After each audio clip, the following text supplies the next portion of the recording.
नमस्कार, सवाल इंडिया का में आपका बहुत बहुत स्वागत है। शाम के 4 बज गए हैं। इस वक्त आप एनडीटीवी के साथ हैं। मेरा नाम है अंकित त्यागी। शुरुआत आज कर रहे हैं ब्रिक्स सम्मेलन की।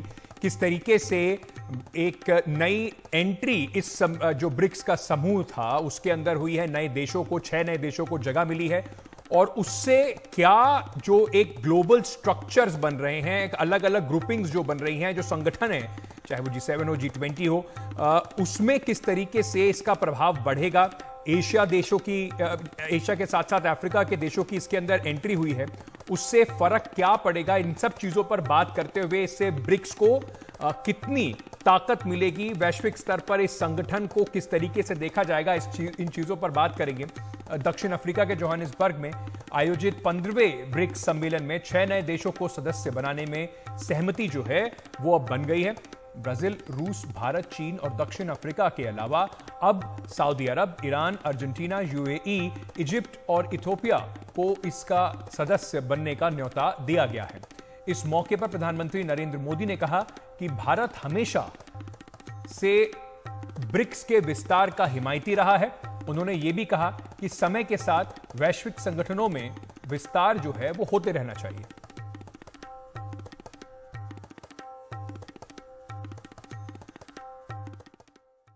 आज हम अर्जेंटीना, इजिप्ट, ईरान, सऊदी अरब, इथियोपिया और यूएई का ब्रिक्स में स्वागत करने के लिए सहमत हुए हैं।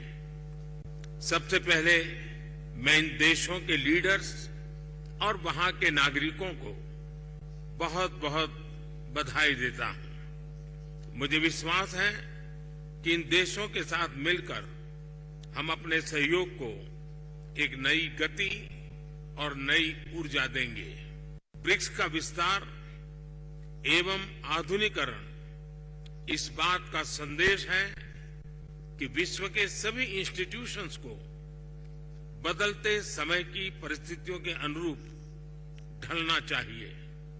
ये एक ऐसी पहल है जो 20वीं सदी में स्थापित अन्य ग्लोबल इंस्टीट्यूशंस के रिफॉर्म के लिए एक मिसाल बन सकता है। वहीं प्रधानमंत्री नरेंद्र मोदी ने चंद्रयान 3 मिशन की इस कामयाबी की भी चर्चा की और कहा कि यह सिर्फ भारत नहीं बल्कि दुनिया के वैज्ञानिकों की कामयाबी है। फ्रेंड्स, अभी मेरे मित्र रामाफोसा जी ने भारत के मून मिशन को लेकर के ढेरों बधाइयां दी और मैं यहां कल से अनुभव कर रहा हूं, हर किसी से बधाइयां मिल रही हैं। ये केवल भारत के लिए ही नहीं बल्कि पूरे विश्व के वैज्ञानिक समुदाय के लिए एक बहुत बड़ी उपलब्धि है। तो बड़ा डिफिकल्ट टेरेन के ऊपर विज्ञान हमें पहुंचा पाया है। आप सबका मेरी तरफ से, मेरे देशवासियों की तरफ से और मेरे वैज्ञानिकों की तरफ से बहुत बहुत धन्यवाद करता हूं। Thank you. मेरे बड़े सहयोगी उमाशंकर सिंह इस वक्त हमारे साथ जुड़ रहे हैं। इस पूरे जो ब्रिक्स समूह है उसमें जो विस्तार हुआ है उस पर चर्चा करने के लिए उमा, सबसे पहले तो मैं आपसे ये जानना चाहूंगा कि इस विस्तार की आवश्यकता क्यों पड़ी, क्यों ये जो नाम ही जिसका जो 5 देश थे उनके नाम पर रखा गया था उसको अब विस्तार करने की आवश्यकता क्यों महसूस हुई है? जी देखिए, 2009 में ब्रिक्स के बनने के बाद ये दूसरा विस्तार है। जो साउथ अफ्रीका है उसने बाद में ब्रिक्स को ज्वाइन किया था और अब ये दूसरा विस्तार हुआ है जिसमें 6 देशों को ज्वाइन कराया गया है। सबसे बड़ी बात है कि जो ब्लॉक बनाया गया था वो आर्थिक सहयोग के लिए बनाया गया था और अगर जितना बड़ा ये ब्लॉक होता है जाहिर सी बात है कि सहयोग का स्तर उतना ज़्यादा फैलेगा। दुनिया के उतने देशों में और उतने देशों के जो सदस्य देश हैं वो आपस में ज़्यादा बेहतर तरीके से आर्थिक सहयोग कर पाएंगे। और इसलिए लंबी चर्चा के बाद, ऐसा नहीं है कि कल इन्होंने सोचा और आज हो गया, तकरीबन 2 साल लंबी चर्चा चली और ये एक ज़रूरी होता है कि 5 देश जो थे पहले, जो अब जिन्होंने 6 देशों को शामिल किया, उनके बीच आम सहमति हो। ये माना जा रहा था कि भारत को कुछ रिजर्वेशंस है, ये भी कहा जा रहा था कि ब्राज़ील को कुछ रिजर्वेशंस है, लेकिन प्रधानमंत्री मोदी ने कल भी साफ किया और विदेश मंत्रालय पहले से भी साफ करता रहा है कि ब्रिक्स के विस्तार को लेकर भारत जो है हमेशा एक सकारात्मक रुख रखता है, और आज जब ये विस्तार हुआ है तो प्रधानमंत्री ने फिर एक संदेश देने की कोशिश की है और ये कहा है कि ये दूसरे विश्व संगठनों के लिए भी एक संदेश है। जाहिर सी बात है कि जिस तरह से भारत जो है अलग अलग वैश्विक संगठनों में बदलाव की मांग करता रहा है, जैसे कि अगर यूएनएससी की बात करें, संयुक्त राष्ट्र सुरक्षा परिषद में भारत अपनी अस्थायी सदस्यता की दावेदारी पेश करता रहा है। भारत की दलील रही है कि द्वितीय विश्व युद्ध के बाद की जो वर्ल्ड ऑर्डर था उसके मुताबिक जो बनाया गया यूएन और यूएनएससी वो अभी तक चला आ रहा है, जबकि समय काफ़ी कुछ बदल गया है। तो ये विस्तार इसलिए भी ज़रूरी होता है ताकि आपसी सहयोग के स्तर को बढ़ाया जा सके, दायरा को बढ़ाया जा सके और ज़्यादा से ज़्यादा देश जो मिलकर आपस में एक सहयोग कर सकें। दूसरी अहम बात यह भी है कि बहुत सारे रिजर्वेशंस भी होते हैं जब इस तरह का विस्तार होता है। भारत की कुछ प्राथमिकता हो सकती है, भारत कुछ अलग देशों के बारे में एक जो संवेदनशील रवैया रख सकता है, चीन दूसरी तरह से कोशिश कर सकता है, लेकिन जब एक एका बना है तब जाके इन 6 कंट्रीज़ को मौका मिला है। हालांकि 23 कंट्रीज़ ने इसमें शामिल होने के लिए आवेदन दिया हुआ है और 40 से ज़्यादा कंट्री शामिल होना चाहते हैं। तो ये आगे की प्रक्रिया है जो आगे होगी, लेकिन फिलहाल इस विस्तार के बाद ये कहा जा सकता है कि अब जो राष्ट्रीय करेंसीज में जो व्यापार की बातचीत है जिसको लेकर चर्चा चल रही है, आगे भी चर्चा चलेगी। जो वित्त मंत्री हैं अलग अलग देशों के, उनको एक रिपोर्ट पेश करेंगे और तकनीकी आधार पर किस तरह से राष्ट्रीय जो मुद्रा है उसमें अलग अलग देश आपस में व्यापार करें। तो ये एक प्रक्रिया साथ के साथ चल रही है। इसको इससे भी जोड़ के देखा जाता है कि जो डॉलर आधारित जो वर्ल्ड व्यवस्था है उसके खिलाफ देखा जा रहा है, जबकि फौरी तौर पे या लिखित तौर पे ऐसी बात नहीं है। ये माना जा रहा है कि एक आपके पास विकल्प होना चाहिए, क्योंकि सिर्फ एक मुद्रा आधारित व्यवस्था होने से एक अधिकार का खतरा होता है और इस तरह का खतरा देखने को मिल रहा है। और बहुत सारे ऐसे देश हैं जो सैंक्शंस झेल रहे हैं, और जैसे जैसे ये दायरा बढ़ेगा जाहिर सी बात है कि अलग अलग सैंक्शन से अलग अलग देशों को कुछ राहत मिलेगी। ये देश आपस में मिलकर व्यापार ज्यादा बड़ी मात्रा में कर पाएंगे। ये भी एक चर्चा का विषय हमेशा बना रहा है कि ये जो ग्रुपिंग है जिसमें भारत है, जिसमें चाइना है, और चाइना क्या हमने देखा है कि किस तरीके से अमेरिका के साथ मनमुटाव लगातार चलता रहा है, रशिया भी इसमें है। तो एक कहीं ना कहीं एक खतरा हमेशा देखा जा रहा था कि एक एंटी अमेरिका ग्रुपिंग के तौर पर ब्रिक्स को हमेशा ना देखा जाए, और भारत के लिए ज्यादा जरूरी है क्योंकि भारत बड़ा बैलेंसिंग एक्ट करके चला है रशिया और अमेरिका के बीच में या चाइना और अमेरिका के बीच में। उसको देखते हुए ये जो विस्तार हो रहा है, क्या इसको अमेरिका के साथ जितने भी संगठन है, चाहे वो G7 हो या बाकी संगठन हो, उससे कंपटीशन के तौर पर देखा जाए? जी देखिए, अभी प्रधानमंत्री ने एक बात कही है और उन्होंने कहा है कि जो अफ्रीकी ब्लॉक है, जो कि 54 देशों का ब्लॉक है, उस ब्लॉक को भी G20 में शामिल करने की उन्होंने वकालत की है और इसके लिए ब्रिक्स कंट्रीज से उन्होंने सहयोग मांगा है, उनका समर्थन मांगा है। तो भारत जो है वो शांतिपूर्ण सहअस्तित्व और एक साथ मिलकर तरक्की करने में भरोसा करता है, और यही वजह है कि तमाम जो वैश्विक संगठन हैं उनके रिफॉर्म की बात भारत जो है वो करता रहा है। जहाँ तक एंटी अमेरिका स्टैंड लेने की बात है, तो आपने सही कहा कि भारत एक ऐसा तटस्थ रवैया या एक ऐसा संतुलन भरा रवैया लेकर चल रहा है जिसमें वो एक तरफ रूस को भी साध रहा है और दूसरी तरफ अमेरिकी इंटरेस्ट को भी वो अनदेखी नहीं कर रहा। और तभी अभी जो बाइडेन की जो भारत आने की बात हुई है, जिस तरह का बयान व्हाइट हाउस की तरफ से दिया गया, उसमें कहा गया है कि जब G20 के लिए यहाँ पर आएंगे बाइडेन, तो वो प्रधानमंत्री मोदी के नेतृत्व में जो G20 यहाँ पे आयोजित किया जा रहा है उसकी सराहना करेंगे। तो अमेरिका भारत के महत्व को समझ रहा है। भारत ने कभी ये नहीं चाहा है कि एक एंटी अमेरिका स्टैंड हो किसी भी ऐसे दूसरे ब्लॉक का, जिसको कि इस तरह से पेश किया जा रहा है कुछ देशों की तरफ से कि अमेरिका के साथ क्योंकि उनकी प्रतिस्पर्धा है तो वो चाहते हैं कि इसको एक ब्लॉक के तौर पे ऐसे इस्तेमाल करें कि एंटी अमेरिका दिखे। तो एक बैलेंस जो एक स्टैंड है वो लेकर भारत चल रहा है, और तभी ये अलग अलग देशों को जोड़ तो रहा है, लेकिन डॉलर बिल्कुल खत्म हो जाए ऐसी बात नहीं की जा रही। हाँ, राष्ट्रीय करेंसी में जो भुगतान है वो हो, क्योंकि जब सैंक्शंस लग जाते हैं तो भारत को भी भुगतान करने में दिक्कत हो जाती है, ऊर्जा संबंधी जरूरतों को पूरा करने में दिक्कत होती है। तो एक ऑल्टरनेटिव व्यवस्था की बात है, लड़ाई की बात नहीं है, चाहे वो यूरोपीय यूनियन के साथ हो या दूसरे और जो वैश्विक संगठन है उनके साथ हो। लेकिन एक बात बिल्कुल साफ है कि जिस तरह का ध्रुवीकरण अब तक देखा गया है उसमें एक नए पावर सेंटर के तौर पर जरूर ये एक मजबूत संगठन के तौर पर नजर आ रहा है। बहुत बहुत शुक्रिया उमाशंकर हमारे साथ जुड़ने के लिए। आगे बढ़ते हैं और बात करते हैं पश्चिम बंगाल के जादवपुर विश्वविद्यालय की, जहां पर 17 साल के एक छात्र की मौत का जो मामला है उसकी प्रारंभिक जांच रिपोर्ट सामने आई है। रिपोर्ट के मुताबिक छात्र को हॉस्टल में बिना कपड़ों के घुमाया गया, 1 घंटे से ज्यादा का वक्त इस तरह की रैगिंग जो है वो लगातार चलती रही। इस दौरान छात्र बचने के लिए कई कमरों में घुसता रहा, मदद मांगता रहा। सूत्रों के मुताबिक यह भी कहा गया है कि छात्र पर समलैंगिक फब्तियां कसी गई। जादवपुर यूनिवर्सिटी के जो फर्स्ट ईयर के एक छात्र की 9 अगस्त को मौत हो गई थी। उसके बाद हॉस्टल के सेकेंड फ्लोर से गिरने से उसकी मौत हुई। परिवार ने आरोप लगाया था कि छात्र के साथ रैगिंग और यौन उत्पीड़न किया गया, जिसके कारण उसकी मौत हुई। इस मामले में जब अब तक 13 लोगों को गिरफ्तार कर लिया गया है। सौरभ गुप्ता मेरे सहयोगी इस वक्त हमारे साथ जुड़ रहे हैं। सौरभ, ये जो जिस तरीके का रैगिंग का एक भयानक रूप सामने दिखाई पड़ रहा है प्रारंभिक रिपोर्ट में भी, ये साफ तौर से दर्शाता है कि जादवपुर यूनिवर्सिटी में पूरे तरीके से एंटी रैगिंग जो मेजर्स हैं वो पूरी तरीके से अभी इंप्लीमेंट नहीं हुए। बिल्कुल, ये बात हाईकोर्ट में भी आए हैं कि जो एंटी रैगिंग मेजर्स है वो जादवपुर विश्वविद्यालय में इंप्लीमेंट नहीं हुए हैं और इसके कारण यहाँ पे ऐसे रैगिंग की घटना हुए हैं जिसमें एक छात्र की जान गई है। अब जिस छात्र की हम बात कर रहे थे वो फर्स्ट ईयर का छात्र था जादवपुर विश्वविद्यालय के, और यहाँ पे जैसे आपने कहा यौन उत्पीड़न का उनके साथ उन्होंने का आरोप सामने आए हैं, साथ साथ उनके साथ रैगिंग का आरोप भी सामने आए हैं और ये सारे जो आरोप हैं ये जांच में भी सामने आए हैं।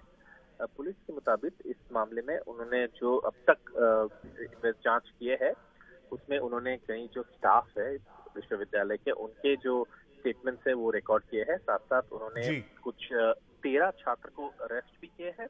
पुलिस का कहना है ये छात्र, जैसे आपने कहा कि इसके साथ 1 घंटा से ज्यादा समय रैगिंग हो रहा था और उसके बाद ये घटना घटी जहाँ पे छात्र 9 तारीख को हॉस्टल के बिल्डिंग से गिर गए और फिर 10 तारीख को अस्पताल में छात्र की मौत हुई। उसके बाद छात्र के माता पिता ने कंप्लेंट किया जादवपुर पुलिस के पास, जिसके चलते हुए इस मामले की जांच शुरू हुई। बहुत बहुत शुक्रिया सौरभ हमारे साथ इस सारी जानकारी के साथ जुड़ने के लिए। आगे बढ़ते हैं और एक महत्वपूर्ण खबर आ रही है, उस पर भी बात करते हैं। भारतीय कुश्ती संघ को एक बड़ा झटका लगा है। UWW यानी कि यूनाइटेड वर्ल्ड रेसलिंग ने भारतीय कुश्ती संघ की जो सदस्यता है, जो मान्यता है, वो खत्म कर दी है। अब भारतीय झंडे के नीचे जो खिलाड़ी हैं वो कम से कम किसी भी प्रतियोगिता में भाग नहीं ले पाएंगे। दरअसल यूनाइटेड वर्ल्ड रेसलिंग ने 30 मई को WFI को चिट्ठी लिखकर कहा था कि 15 जुलाई तक फेडरेशन के चुनाव कराए जाएं, नहीं तो WFI को सस्पेंड कर दिया जाएगा। लेकिन भारतीय कुश्ती संघ के जो चुनाव हैं वो बार बार टलते रहे और अब आखिरकार भारतीय कुश्ती संघ की मान्यता जो है उसे खत्म कर दिया गया।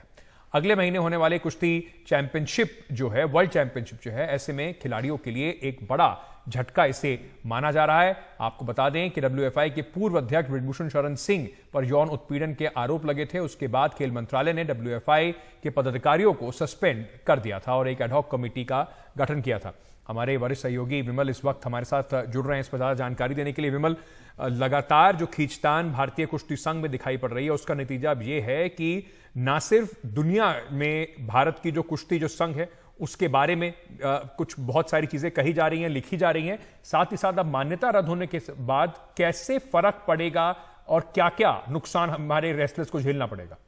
देखिए, सबसे बड़ा तो जो इमीडिएट नुकसान है वो है 16 से 24 तक वर्ल्ड कप है, बेलग्रेड में वर्ल्ड चैंपियनशिप है, जहां पे आपके खिलाड़ी इंडियन फ्लैग के नीचे हिस्सा नहीं ले पाएंगे, जो ये अपने आप में बहुत ही शर्मनाक बात है। और चेस वर्ल्ड चैंपियनशिप वैसे बाकू में चल रहा है, लेकिन यहाँ जो शतरंज की जो बिसात बिस्ती है कुश्ती संघ में लगातार पिछले 6-8 महीने से, वो बहुत शर्मनाक बात है। खिलाड़ी और जितने इस पर एक मनोबल पे भी असर पड़ता है। थोड़े दिन पहले, अब देखिए, एक हफ्ता हुआ है, अंडर 20 वर्ल्ड चैंपियनशिप हुई, वहाँ पहली बार हमने खिताब जीता है। लेकिन आज चर्चा इस पे हो रही है कि कुश्ती संघ को क्यों बाहर कर दिया गया। और ये चर्चा सिर्फ भारत की बात नहीं है, एक क्रॉस द वर्ल्ड, क्योंकि UWW के जरिए एक क्रॉस द वर्ल्ड ये मैसेज गया है। भारतीय कुश्ती संघ को लेकर जितनी बातें हैं वो दुनिया भर में अब कही जा रही हैं। और ये मतलब जो 6-8 महीने पहले शुरू हुआ, जबकि यौन उत्पीड़न के आरोप लगे बृजभूषण शरण सिंह पे, और उसके बाद कई तरह की राजनीति खिलाड़ियों के बीच, अधिकारियों के बीच, और अब UWW ने इसको बहुत ही स्ट्रिक्टली लिया। क्योंकि देखिए,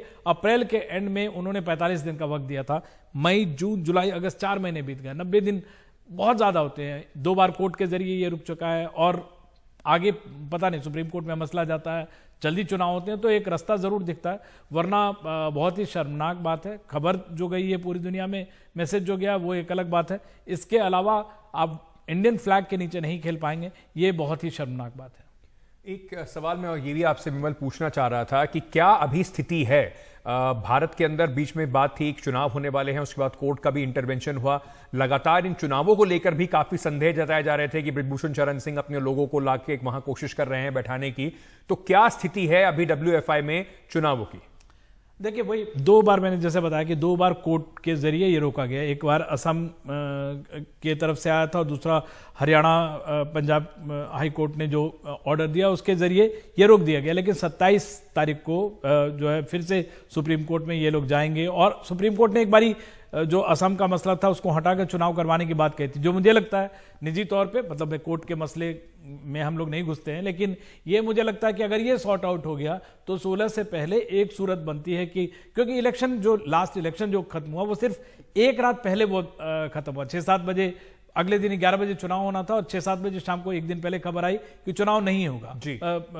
5 बजे हाईकोर्ट के फैसले के जरिए ये सारी बातें आ गई, तो एक सूरत बनती है कि फिर से चुनाव हो जाए और चुनाव के जो न्यू बॉडी आती है उसके बाद UWW को बहुत ज्यादा प्रॉब्लम नहीं होता। प्रॉब्लम उनको है कि बहुत ज्यादा इंटरवेंशन जो है वो किसी भी तरह का हस्तक्षेप नहीं चाहते हैं। ये ऑटोनोमस बॉडी है, ऑटोनोमस तरीके से काम करे, तो अगर वो रास्ता बनता है तो चुनाव की सूरत बनती है और ऐसे में भारतीय खिलाड़ियों के लिए वर्ल्ड चैंपियनशिप में तिरंगे के नीचे खेलने का मौका मिलेगा, इंडियन बॉडी को एक रिकॉग्निशन मिल जाएगा। बाकी जो मसला चल रहा है यौन उत्पीड़न का और वो अलग बात है। जी बहुत बहुत शुक्रिया हमारे साथ जुड़ने के लिए।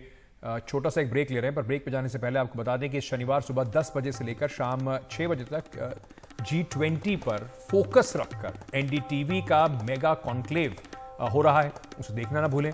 बदलते विश्व व्यवस्था में भारत की भूमिका को लेकर जाने माने विशेषज्ञ और भारत सरकार के प्रमुख मंत्रियों से खास बातचीत होगी।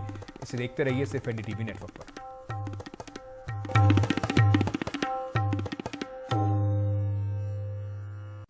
दिल्ली मुंबई एक्सप्रेसवे पर नू में एक गांव के पास एक रोल्स रॉयस फैंटम कार और एक तेल के टैंकर जो ट्रक था उसकी जबरदस्त टक्कर हुई।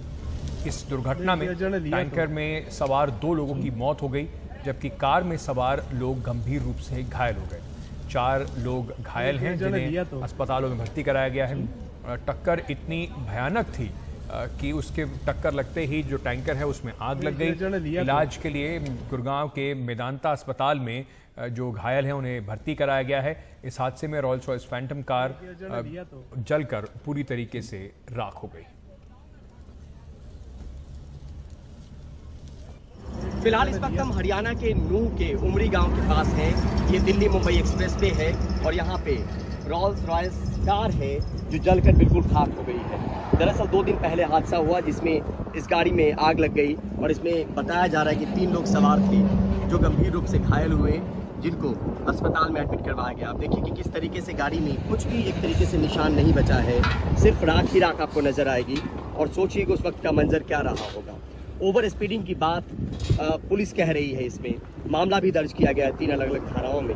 और यहाँ पर आप समझने की कोशिश कीजिए कि ये वही गाड़ी है जो आम तौर पर कोई आम आदमी नहीं खरीद सकता है, लेकिन इसमें सवार कौन लोग थे वो पुलिस के पास भी फिलहाल एक गुत्थी है, वो सुलझा नहीं पाई कि कौन लोग इसमें सवार थे। लेकिन जिन 2 लोगों की जान गई वो 2 लोग इस जो ऑयल टैंकर है जो एक्सप्रेसवे पे अलग अलग पॉइंट्स पे ऑयल की सप्लाई करता था टैंकर, इसमें जो इसके चालक और परिचालक थे उनकी मौत हो गई और साथ में एक शख्स जो है वो घायल है।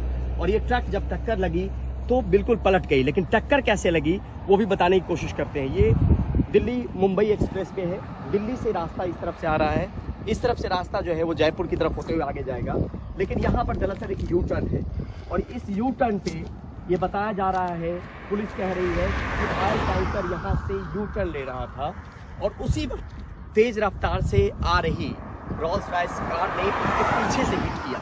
ट्रक उसके बाद पलट गई और पलटने के बाद उसमें 2 लोगों की मौत हो गई, एक घायल है। कुल 4 घायलों की बात हुई है जो 3 रॉल्स रॉयस में सवार थे, लेकिन कौन लोग थे ये पता नहीं है। यहाँ पे कुछ लोग हैं जिनसे समझने की कोशिश करते हैं। सर आप बताइए, यहाँ पर आप इसी पेट्रोलिंग में रहते हैं, क्या हुआ था उस दिन?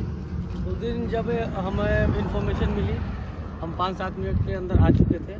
हमने जो देखा, टक्कर तो हो चुकी थी जी, गाड़ी में आग लग चुकी थी जी, और जो कार वाले व्यक्ति थे उन्हें हमें पाया नहीं जी, उनको। वो निकल गए? वो निकल गए। वो क्या है, 5-7 गाड़ियाँ एक ग्रुप में आ रही थी। वो सारी की सारी सुपर कार होती है। 5-6 गाड़ियाँ थी? 5-7 गाड़ियाँ थी, 8 जी। गाड़ियाँ। हर एस्कॉर्ट की भी गाड़ियाँ थी जी। हर गाड़ियों में बाउंसर भी अवेलेबल थे। आगे टक्कर हुई, पीछे से उनकी गाड़ी आई, उनको निकाला, बिठाया, ले गए। ये वो मंजर है जो यहाँ पर एक्सप्रेसवे पर तस्वीर के तौर पर फिलहाल आपके सामने में है, और इसमें 2 लोगों की जान भी चली गई। पुलिस अपने तरफ से तफ्तीश जरूर कर रही है, लेकिन फिलहाल कौन लोग कार में सवार थे इसकी जानकारी पुलिस के पास भी नहीं। दिल्ली मुंबई एक्सप्रेसवे से परिमल कुमार, एनडीटीवी इंडिया। हर किसी के बस की सोचना भी नहीं होता कि इस रॉयल्स रॉयस फैंटम कार को खरीदा जा सके। तो कौन वो लोग थे, इसकी जांच इस वक्त चल रही है। हरियाणा के नूह के नगीना थाने में एएसआई अशोक कुमार से बात की हमारे संवाददाता परिमल कुमार ने इस पर ज्यादा जानकारी के लिए। इस वक्त हम हरियाणा के नूह के नगीना थाने में हैं और हमारे साथ एएसआई अशोक कुमार हैं, जो जांच अधिकारी हैं। और रॉल्स रॉयस और जो टैंकर है, ऑयल टैंकर, उसमें जो टक्कर हुई थी जिसमें 2 लोगों की मौत हुई, 4 लोग घायल हैं। अशोक जी से समझने की कोशिश करते हैं। अशोक जी, ये वाकया कहाँ पे हुआ था, कब हुआ था और कैसे हुआ? ये 22 तारीख का वाकया है और दिल्ली बॉम्बे रोड के ऊपर उमरी गांव के नज़दीक कोई घटना घटी थी। 2 गाड़ियों में एक्सीडेंट हुआ था, उसमें 2 व्यक्ति मौके पे मौत हो गई थी और लगभग 4 व्यक्ति इंजर्ड है। जी, जिनकी जो मौत हुई वो कौन लोग हैं, मतलब ट्रक के हैं, टैंकर जो ऑयल टैंकर? जिनकी मौत हुई है वो 2 ट्रक के चालक और परिचालक हैं जी, और यूपी से बिलोंग करते हैं जी, और वो दिल्ली बॉम्बे हाईवे के कर्मचारी हैं। जी, तेल पहुंचाने का काम करते थे अलग अलग जगहों पे? जी जी, रिफिल करने। इनके जो तेल डिपो से तेल लेके आते हैं, जो हाँ इनका ऑफिस वगैरह होता है वहाँ तेल सप्लाई करते हैं। हुआ क्या था कि ये दुर्घटना सामने में निकल कर आई, एक लग्जरी कार और ऑयल टैंकर के बीच में? हुआ क्या था, कैसे? ये दिल्ली की तरफ से, दोनों गाड़ियाँ दिल्ली की तरफ से आई और वहाँ बताते हैं कि उस गाड़ी की स्पीड ज़्यादा थी जिसकी वजह से हादसा हुआ है, जिससे एक्सीडेंट हुआ है।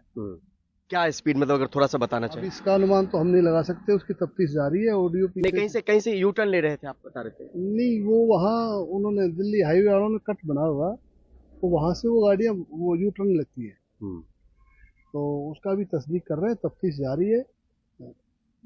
और उसमें ऑयल टैंकर में पीछे से टक्कर हुई रॉल्स रॉयस? हाँ, साइड में टक्कर हुई है जी, साइड में टक्कर हुई है।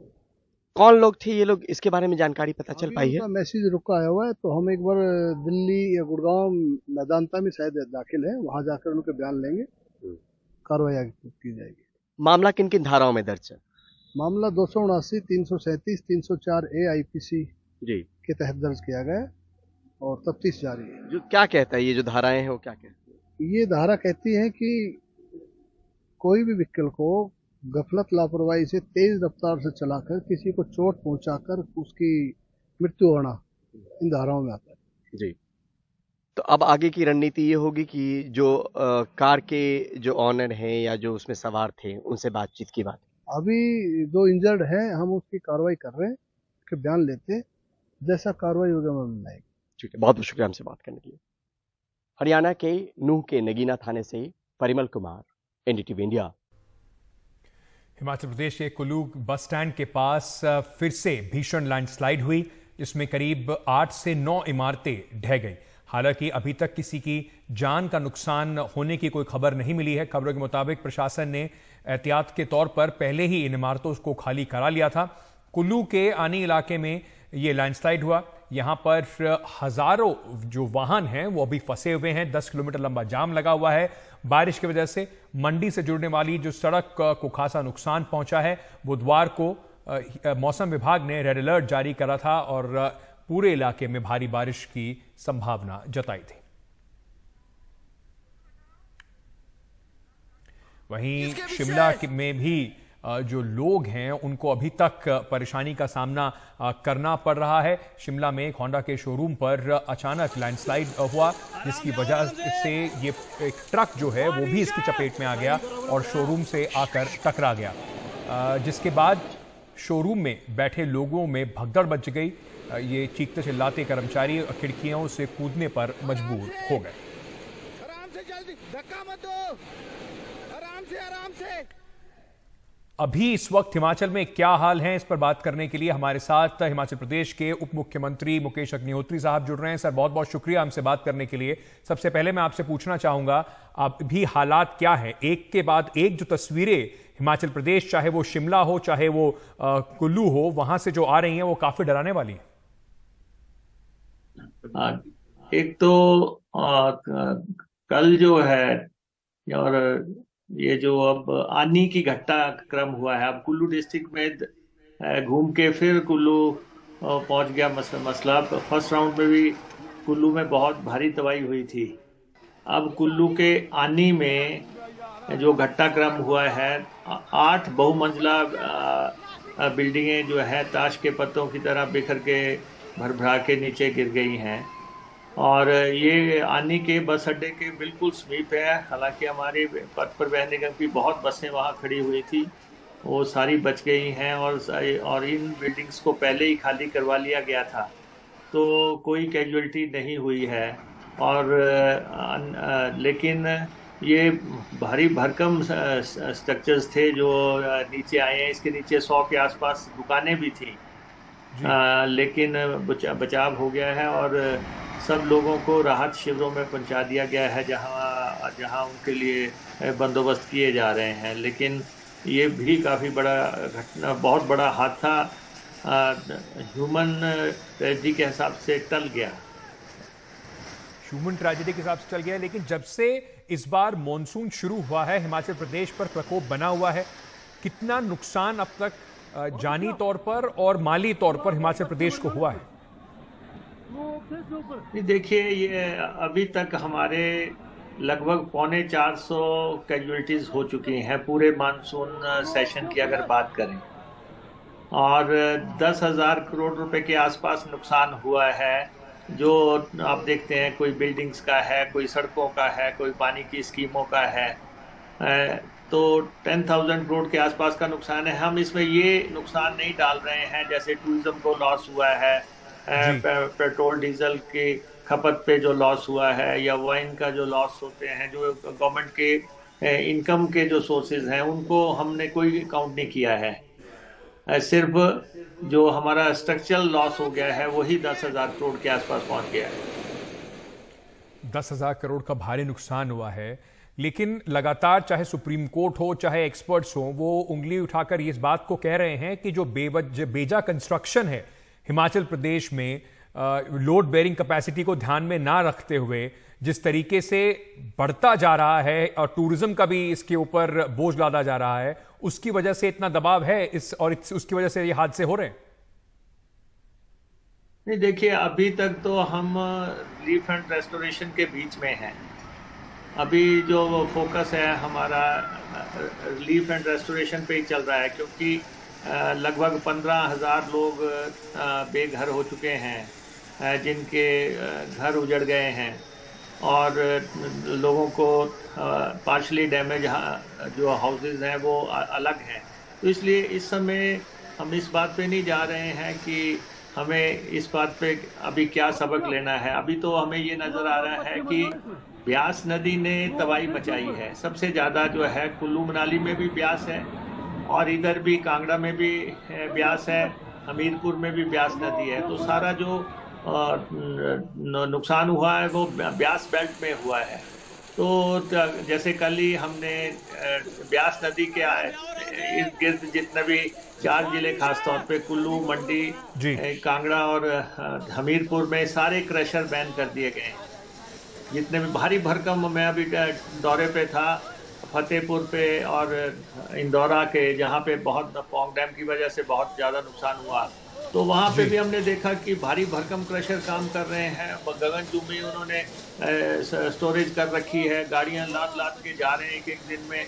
और जो ग्रीड है, जो लस्ट है माफिया की, वो बिल्कुल स्पष्ट नज़र आती है। इसलिए पहला एक सख्त कदम उठाते हुए इन 4 जिलों में माइनिंग पूरी तरह बैन कर दी गई है। मैं आपसे ये भी अंत में पूछना चाहूँगा, कई राज्य सरकारों ने मदद का हाथ आगे बढ़ाया है, केंद्र सरकार से कितनी मदद आपको अभी तक मिली है और आगे रिकंस्ट्रक्शन का क्या प्लान है?